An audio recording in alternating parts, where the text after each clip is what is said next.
Seriously বলি, আমি প্রধানমন্ত্রী মানি না বলতে চাইছিলাম, কিন্তু কচু শব্দটার আগে আসছিল, আজকে বললাম। আমি সিরিয়াসলি বলতেছি, যদিও পরে মনে হয়েছিল কমই বলছে, আরো বলা দরকার ছিল, কিন্তু সিরিয়াসলি বলি, বক্তব্যের ক্ষেত্রে ওই দিন বয়ানের ক্ষেত্রে আমি কচু শব্দটা, ওই যে কচুর প্রধানমন্ত্রী মানি না বলছিলাম, মনে আছে?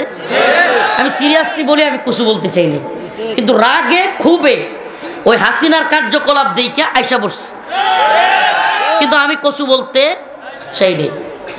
এই যে বলতে চাই নাই, তবুও আইসা গেছে।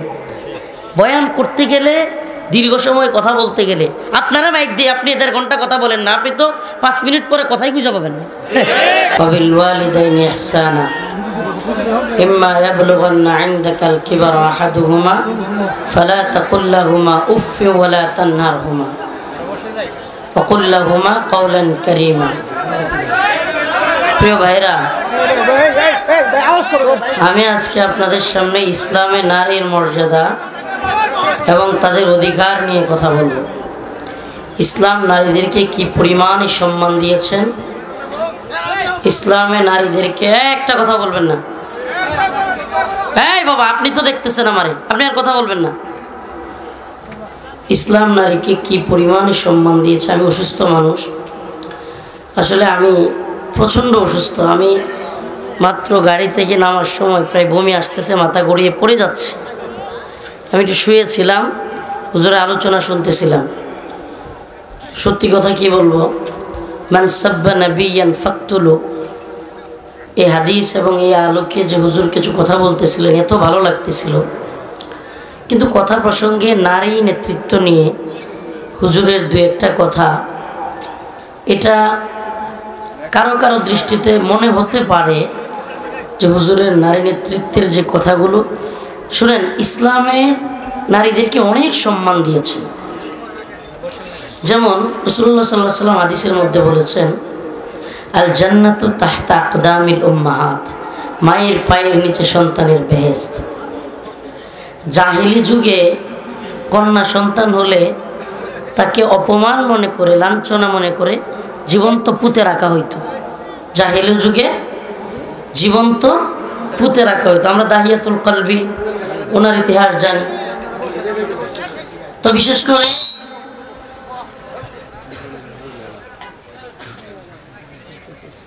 বিশেষ করে জাহিলি যুগের সেই প্রথাগুলো ভাঙার জন্য রাসূলুল্লাহ সাল্লাল্লাহু আলাইহি ওয়াসাল্লাম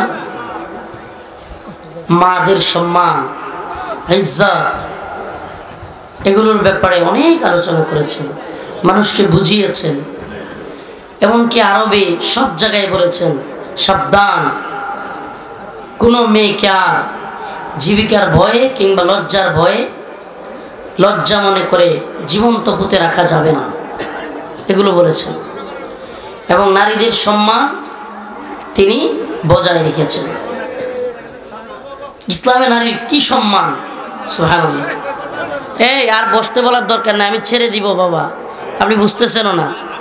আমি প্রচণ্ড অসুস্থ, আমি মাথা ঘুরে পড়ে যাচ্ছিলাম, বমি করতে। আমার অবস্থা কি, এই যে এরা দেখছে, সাব্বির ভাই দেখছে, আমার সাথী যে দাওয়াত দিছে আমাকে, আমি তারপরে কথাগুলো বলতাম না। আপনারা তো খেপা যাবেন শুনলে। ইয়াকুব আল মাদানী আল ফারুকি দামাত বারকাতুহু হুজুর কি বলছেন আমি সঠিক শুনি নাই, তা আমি বুঝতেও পারি নাই। আপনাদের এলাকার এক নেতা, মনে হয় সম্ভবত বিএনপির হবেন, তো উনি আমাকে গিয়ে বলতেছে, আমি তো অসুস্থ, আমি বুঝতেও পারি নাই উনি কি বোঝাতে চাচ্ছিলেন। তো আমি ওখানে ওনার সাথে প্রচণ্ড রাগারাগি করছি। সেও, তার আচরণও ভালো ছিল না, তার কথাবার্তাও ভালো ছিল না। সে একটু কষ্ট পাইছে যে কোনো একটা বক্তব্যের কারণে। এখানে একটা মিসআন্ডারস্ট্যান্ডিং হয়েছে। তো আমি এই বিষয়টা নিয়ে একটু কথা বলতে চাই যে ইসলামে নারীর অধিকার যেমন আছে, নারীর সম্মান যেমন আছে, তেমনিভাবে ইসলামে নারী নেতৃত্বের কথা নিষেধ আছে। আমার কথাটা ভালোভাবে বুঝবেন, আমার কথাটা একটু ভালোভাবে বোঝার চেষ্টা করবেন। রাসূলুল্লাহ সাল্লাল্লাহু আলাইহি ওয়াসাল্লাম নারীদের অধিকার প্রতিষ্ঠা করেছেন। জাহিলি যুগে আমরা কি জানতে পারি, নারীদেরকে কন্যা সন্তান হয়ে জীবন্ত পুঁতে রাখা হইতো। সেই জায়গায় নারীদেরকে শুধু বাঁচতেই বলেন নাই, নারীদেরকে জন্ম দিতেই বলেন নাই, বরং রাসূল সাল্লাল্লাহু আলাইহি ওয়াসাল্লাম বলেছেন, যার 4টা কন্যা সন্তান রয়েছে সে যদি তাকে দিনের পথে চলাইতে পারে, দিনের পথে রেখে বিবাহ শাদী দিতে পারে, তাহলে সে যেন 4টা জান্নাত অর্জন করবে। এরপর রাসূল কি বলেছেন? আল জান্নাতু তাহতা আকদামিল উম্মাহাত, মায়ের পায়ের নিচে সন্তানের কি? সুবহানাল্লাহ। এটা কি সম্মান দেওয়া হয়েছে নাকি হয় নাই? একটু না, অনেক। সুবহানাল্লাহ। এরপরে কি রাসূলুল্লাহ সাল্লাল্লাহু আলাইহি ওয়াসাল্লামকে এক সাহাবী জিজ্ঞেস করছেন, হে রাসূলুল্লাহ, আমার ভালো ব্যবহারের হক এটা কে পাওয়ার যোগ্য? আগে রাসূল বলেছেন তোমার মা। আবারও জিজ্ঞেস করেছেন, তারপরে আমার সবচাইতে ভালো আচরণ এটার হক দার কে? রাসূলুল্লাহ সাল্লাল্লাহু আলাইহি ওয়াসাল্লাম বলেছেন, আবারও বলেছেন তোমার মা। তৃতীয়বার জিজ্ঞেস করেছেন, আবার বলেছেন তোমার মা। সুবহানাল্লাহ। চতুর্থবার বাবার নাম বলেছেন। সুবহানাল্লাহ। তাহলে মায়ের সম্মান ইসলাম দিয়েছে কি দেয় নাই? বলেন না, দিয়েছে কি দেয় নাই? হুজুররা মাকে কি পরিমাণে ভালোবাসে। বাংলাদেশে খবর নিয়ে দেখবেন, সবচাইতে বেশি ভালো থাকে আলেমদের স্ত্রীরা। চ্যালেঞ্জ করলাম, আপনারা প্রয়োজনে বাড়ি বাড়ি গিয়ে খবর নেবেন। স্ত্রীদের হক, স্ত্রীদেরকে ভালোবাসা সবচাইতে বেশি ভালোবাসে, স্ত্রীদের হক আদায় করে আলেমরা। এখন যদি বলেন নারীদেরকে নেত্রী বানায় দিতে হবে, প্রধানমন্ত্রী বানায় দিতে হবে, রাষ্ট্রপ্রধান বানায় দিতে হবে, এক্ষেত্রে ইসলাম নারীদেরকে অধিকার দেয় না। এতে যদি আপনার গায়ে লাগে, আমাদের কিছু করার নাই। হ্যাঁ, তবে হুজুর যেই কথাগুলো আমি শুনেছি আর কি, আমাদের বাইরের থেকে কিছু কথা বলে ফেলেছেন, আমি সেই কথার সাথে একমত না। এবং আরেকটা কথা বলি, অনেক সময় দীর্ঘ সময় কথা বলতে গেলে 1-2টা কথা এদিক সেদিক হয়ে যেতে পারে। প্রিয় ভাইরা আমার, বন্ধুগণ আমার, আপনাদেরকে বলি, নতুন করে জালিম হওয়ার চেষ্টা করিয়েন না। আমি আগেও বলছি, এই জনগণ বাংলাদেশের আওয়ামী লীগকে লাথি মারলে নতুন করে জালিম সাজলে 11 লাথি দিতে পারবে। শিক্ষা নিয়েন। যদি শিক্ষা না নেন, ইতিহাস সাক্ষী, শিক্ষাটা লাথি খাওয়ার পরেই নেবেন। হাসান মাহমুদ, আমি আওয়ামী লীগ নেতাদের মধ্যে যেগুলোরে সবচাইতে দেখতে পারি না, মানে এটারে আমার দেখলেই রাগ উঠত, মানে এই বদমাশটাকে, এই চাপাবাজ। কিছুদিন আগে দেখলাম, এখন কয় আমরা প্রয়োজনে ক্ষমা চাইতে রাজি। এখন ক্ষমা চাইতে রাজি। জালেমদের থেকে শিক্ষা কি? আল্লাহ পাক বলছেন, ফালা তাহসাবান্নাল্লাহ গাফিলান আম্মা ইয়ামালুজ জালিমুন। জালেমরা যেন আল্লাহকে গাফেল না মনে করে। ও প্রিয় হাজিরিন, এলাকার নাম কি? কিশোরগঞ্জ, হোসেনপুর জেলা তো কিশোরগঞ্জ। কিশোরগঞ্জের মুসলমান, আল্লাহর বান্দা ইয়াকুব আল ফারুক আল মাদানী, সুবহানাল্লাহ, আওলাদে রাসূল সাল্লাল্লাহু আলাইহি সাল্লাম। আমাদের ভাগ্য যে আমরা আওলাদে রাসূলকে চোখে দেখতে পারছি। আল্লাহ পাক আমাদের সুযোগ করে দিয়েছেন, আমাদের সামনে এসে বয়ান করতেছেন। আমরা ওপেনলি, আল্লাহ আমাকে ক্ষমা করুন, আমি হুজুরের কাছে মাপ চাচ্ছি, আমি ওপেনলি বলতে চাইতাম না এই কথাগুলো, কিন্তু এমন একটা বিশৃঙ্খল পরিস্থিতি তৈরি করছে। এই লোক জানেন না, এই লোক বলে বসছে যে আমি প্রয়োজনে কিন্তু এই প্রোগ্রাম বন্ধ করে দিব। আমার মেজাজ এমনভাবে বিগড়ে গেছে। আস্তে শোনেন, আচ্ছা থাক, আমি বলি কি শোনেন,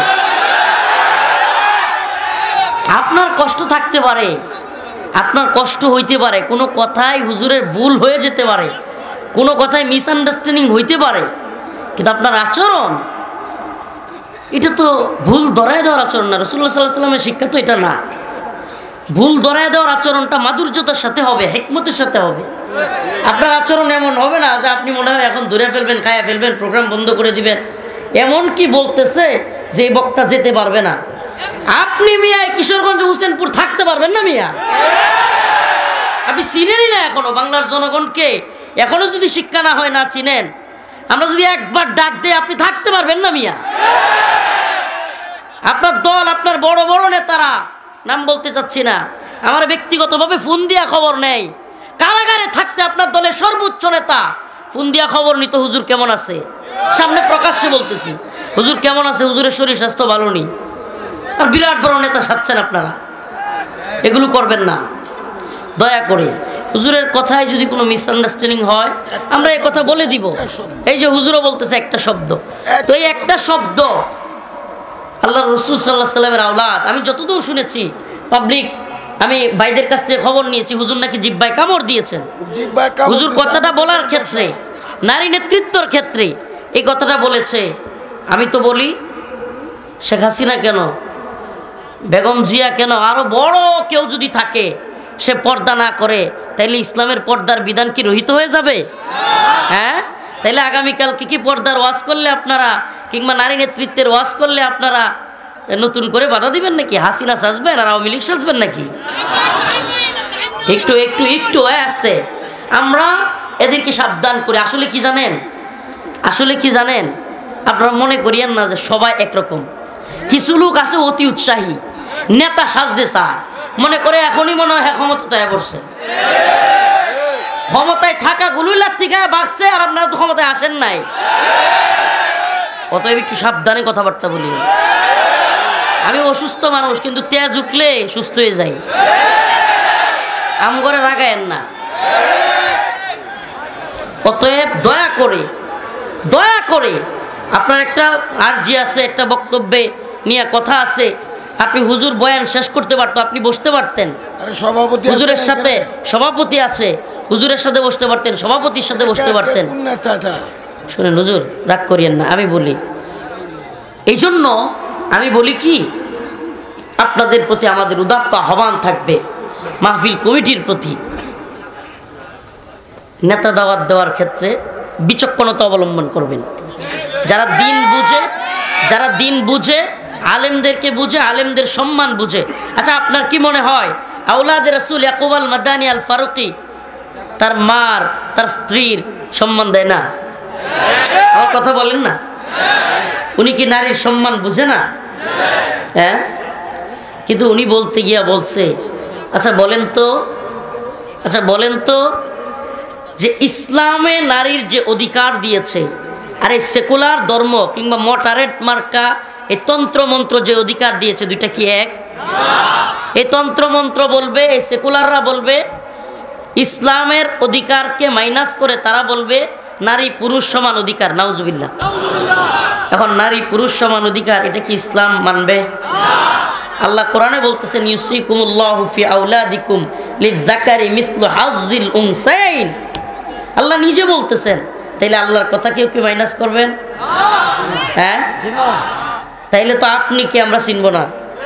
আল্লাহ বলতেছে ইসলাম নারীর অধিকার দিয়েছে, তবে ততটুকু একটা পুরুষের অর্ধেক সম্পত্তির মালিক। অধিকারের জায়গায় সম্পদের ক্ষেত্রে, মিরাসের ক্ষেত্রে অর্ধেক, মিরাসের ক্ষেত্রে কি অর্ধেক।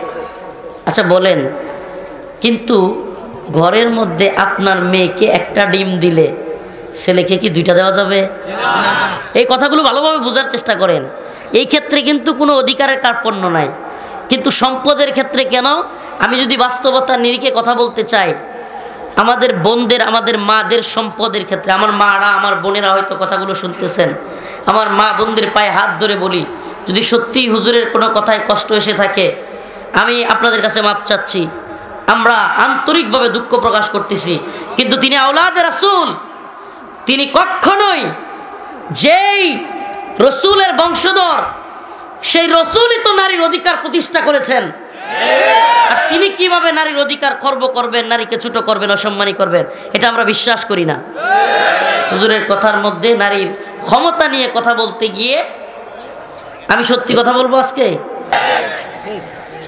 তো 1-1.5 ঘন্টা 2 ঘন্টা কথা বলতে গেলে কথার মাঝখানে কোনো ভুল ত্রুটি হয়ে যেতে, এটাকে বলে স্লিপ এন্ড টার্ন, যে এটা কথার একটু এদিক সেদিক হয়ে যাওয়া।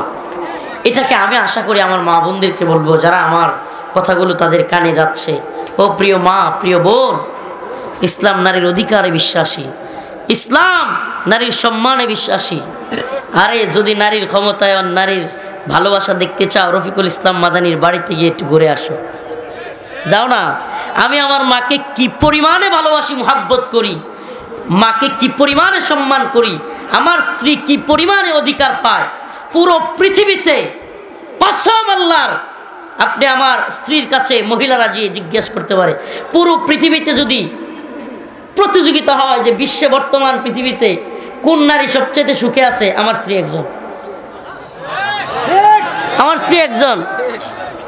কি পরিমাণে তার শান্তি, কি পরিমাণে তার টেক কেয়ার করি, এটা আমি আজকে বলতে বাধ্য হয়েছি। কি পরিমাণে আমার এলাকায় পর্যন্ত এটা একেবারে প্রকাশ হয়ে গেছে যে হুজুর কি পরিমাণে তার স্ত্রীর হক আদায় করে, টেক কেয়ার করে। আমি এত ব্যস্ততার মধ্যেও কি পরিমাণে সময় দেওয়ার চেষ্টা করি, এটা বলতাম না এগুলো। আমি আমার বোনকে, আমার বাস্তিদেরকে, আমার বাতিজারা পর্যন্ত মাঝে মাঝে, আমার সবচেয়ে বড়টা হলো মেয়ে বাতিজি, আমার বাতিজাগুলো মাঝে মাঝে বলে ফেলে, আঙ্কেল তুমি খালি আফারেই আদর করো।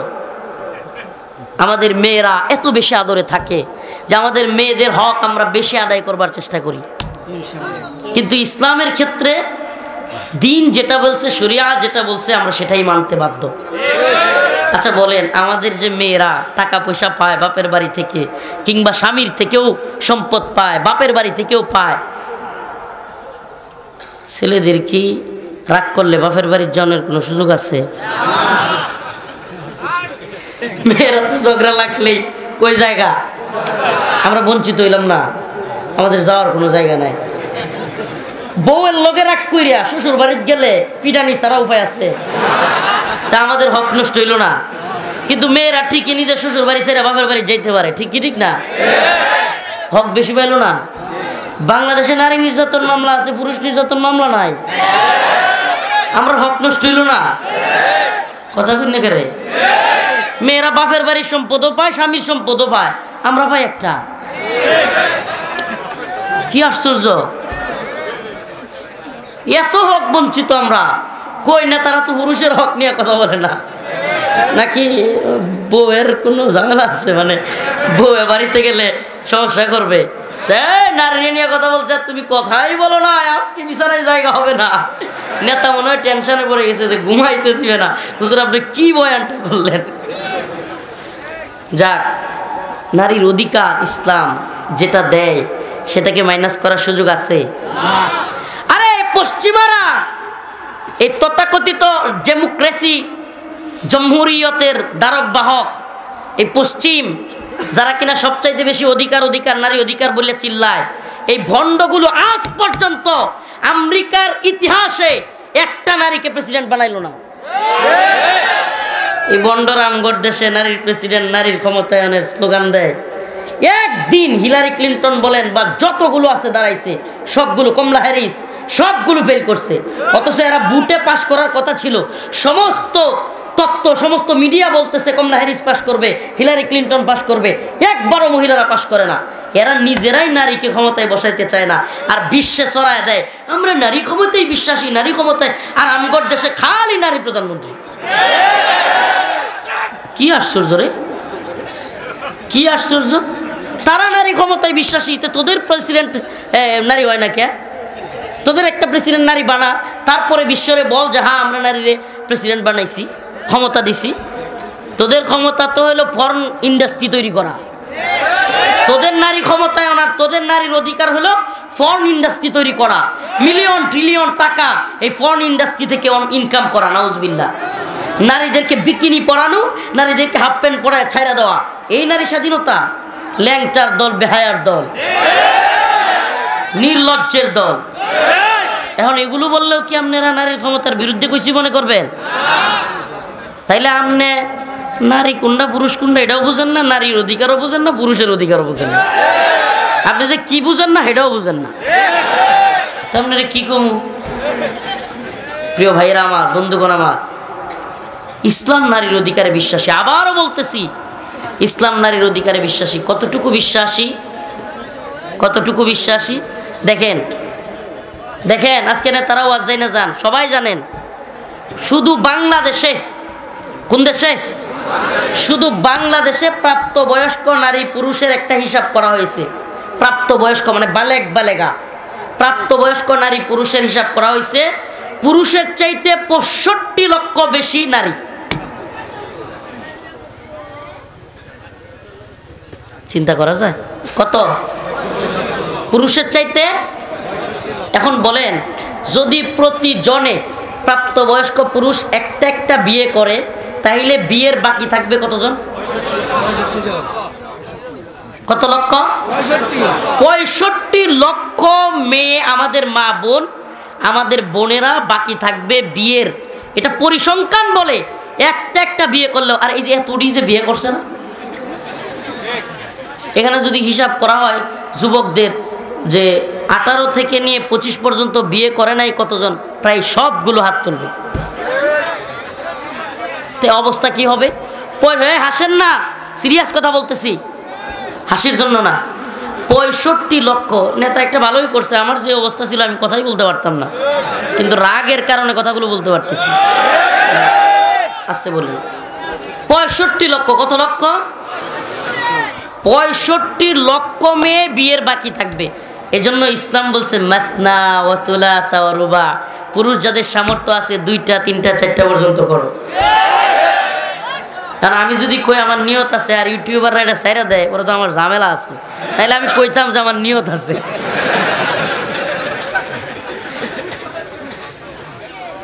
এটা কেন?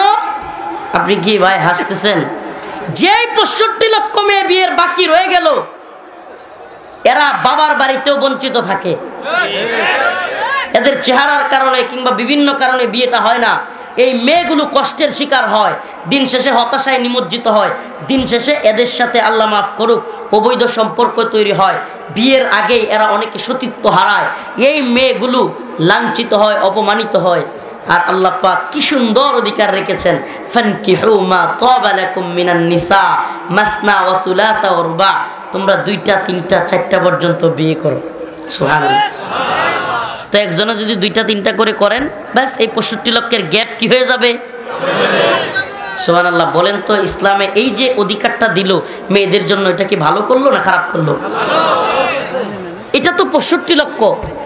এটা তো আমি দ্বিতীয় বিয়ের ওয়াজ করতেছি না, আমি নারীর অধিকার বুঝাইতেছি।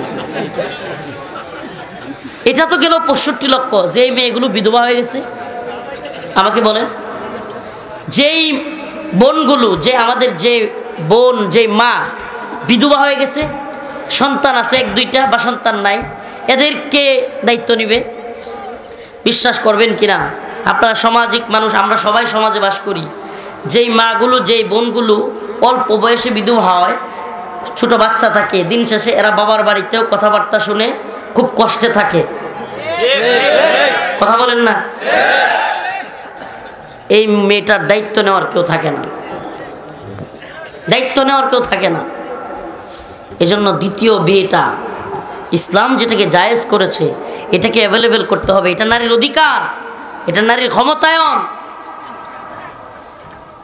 আফগানিস্তানে সম্ভবত বিবিসির এক সাংবাদিক আসছে, মহিলা, তো হুজুর জামানে বসে রয়েছে এইভাবে এক চেয়ারের মধ্যে, সম্ভবত মোল্লা ইয়াকুব দামাত বারকাতুহুম, সম্ভবত উনি এইভাবে বসে রয়েছে, আর এই মহিলা এমন একটা চেয়ারে, আরেকটা চেয়ারে বসে আছে। তো উনি মহিলার দিকে তাকানো না, কিন্তু সাক্ষাৎকার দিচ্ছেন।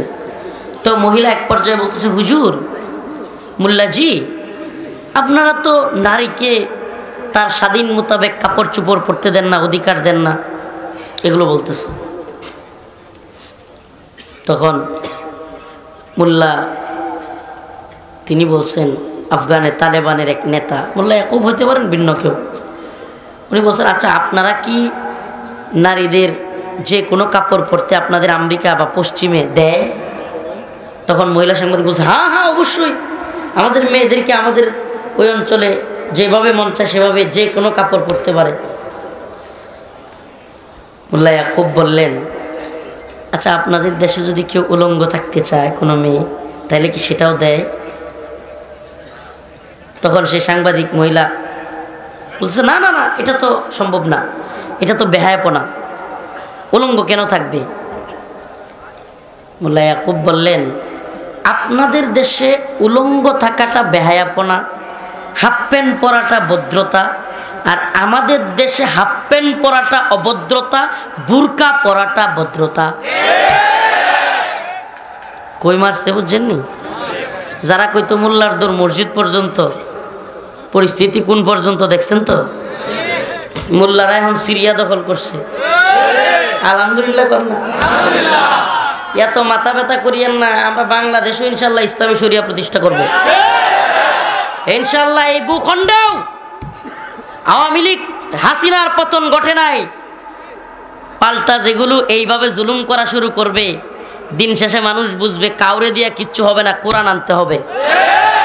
অচিরে আসতেছে দিন, যেইভাবে সবগুলো জুলুম শুরু করছে, যেইভাবে বিরোধিতা শুরু করছে, অচিরে দিন আসতেছে, মানুষ বুঝবে এই তন্ত্র মন্ত্রের দিন শেষ, কোরআন সুন্নাহর বাংলাদেশ। এই বলে না, তন্ত্র মন্ত্রের দিন শেষ, কয় না রে? এরা কি বামপন্থী নাকি? এই তন্ত্র মন্ত্রের দিন শেষ, কোরআন সুন্নাহর বাংলাদেশ। আল্লাহ পাক আমাদেরকে কোরআন সুন্নাহ অনুযায়ী রাষ্ট্র ব্যবস্থা, সেই রাষ্ট্র ব্যবস্থার অধীনে থাকার তৌফিক দান করেন, বলেন আমিন। প্রিয় ভাইরা আমার, বন্ধুগণ আমার, আবারও বলি, আল্লাহ পাক কোরআনে বলেছেন, ওয়াকাদা রাব্বুকা আল্লা তা'বুদু ইল্লা ইয়্যাহু ওয়া বিল ওয়ালিদাইনি ইহসানা।